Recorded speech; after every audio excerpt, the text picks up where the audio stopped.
నమస్కారం. ముందుగా ఒక తమిళ్ సినిమాని పాన్ ఇండియా సినిమా చేసిన శంకర్ గారికి, ఒక తెలుగు సినిమాని ఇప్పుడు గ్లోబల్ సినిమా చేసిన రాజమౌళి గారికి ఫిలిం ఇండస్ట్రీ తరపున బిగ్ కృతజ్ఞతలు సార్. ఎందుకంటే మాకు ఒక పాత్ చూపిస్తున్నారు. శంకర్ గారు మొదలుపెట్టారు, ఇప్పుడు రాజమౌళి గారు కూడా గ్లోబల్ వరకు తీసుకెళ్ళి మాలాంటి ఎంతోమందికి ఇలా సినిమా తీస్తే ఎక్కడి వరకు తీసుకెళ్ళొచ్చని ఒక ధైర్యాన్ని ఇచ్చిన మీ ఇద్దరికి thank you very much. And game changer already మొన్న యూఎస్లో మాట్లాడాను, మళ్ళీ ఫోర్త్కు చాలా దాచుకోవాలి. సో ఈరోజు ఓన్లీ ట్రైలర్. సో శంకర్ గారి విజన్ ఒక్కొక్క స్టెప్గా చూపిస్తూ వెళ్తున్నాం. వారి ఒక్కొక్క పాటలో ఆ గ్రాండియర్ కానీ, వారు చూపించిన మూమెంట్స్ సాంగ్లో చేసినవి కానీ, లిరికల్ వీడియోల ద్వారా కొంచెం కొంచెం సాంగ్లో ఇస్తూ వెళ్ళాం. ఒక టీజర్ ఇచ్చాం, ఈరోజు ఒక ట్రైలర్ వరకు వచ్చాం. సో ఇది ఇంకా నా లెక్కన 40-50%. సో చాలా దాచిపెట్టి శంకర్ గారు 10th రోజు అందరికీ చూపించబోతున్నారు.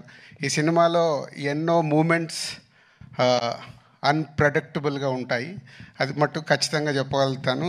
నిన్నే తమన్ బ్యాక్గ్రౌండ్ స్కోర్ చేస్తూ రమ్మంటే ప్రసాద్ ల్యాబ్కి వెళ్తే 2 రీళ్లు చూపించాడు. అది చూసిన తర్వాత ఇంకా గట్టిగా తొడగొట్టాలని ఉంది, కానీ ఓవర్ అవుతుందని ఆగిపోతున్నాను. సో 10th వరకు మీలాగే మేము కూడా ఒక ఎగ్జైట్మెంట్ని ఆపుకుంటూ ఒక గొప్ప సినిమా అంటే ఒక కమర్షియల్గా శంకర్ గారు ఎన్నో సినిమాలు నేను ఎప్పుడు చెప్తుంటాను, ఒక జెంటిల్మెన్ దగ్గర నుంచి భారతీయుడు కానీ, ఒకే ఒకటి కానీ, శివాజీ కానీ, ఆఫ్టర్ లాంగ్ టైం మళ్ళీ శంకర్ గారు ఒక స్ట్రేట్గా తెలుగులో సినిమా చేస్తూ అలాంటి సినిమా మాకు ఇచ్చినందుకు వారికి కృతజ్ఞతలు. And Ram Charan global star, RRR తర్వాత ఒక గ్లోబల్ స్టార్ హీరోతో చేస్తున్నందుకు, ఈ సినిమా రిలీజ్ తర్వాత రామ్ చరణ్ గారు ఇంకా ఇంతింతై వటుడింతై లాగా పాన్ ఇండియానే కాదు గ్లోబల్ అదర్ కంట్రీస్లో కూడా చాలా అప్రిషియేషన్ వస్తుంది. సో మా పెట్టిన డబ్బులు తిరిగి లాభాలతో వస్తుందని వెయిటింగ్లో ఉన్నాం ఈ సంక్రాంతికి. Thank you very much. Thank you so much Shirish గారు.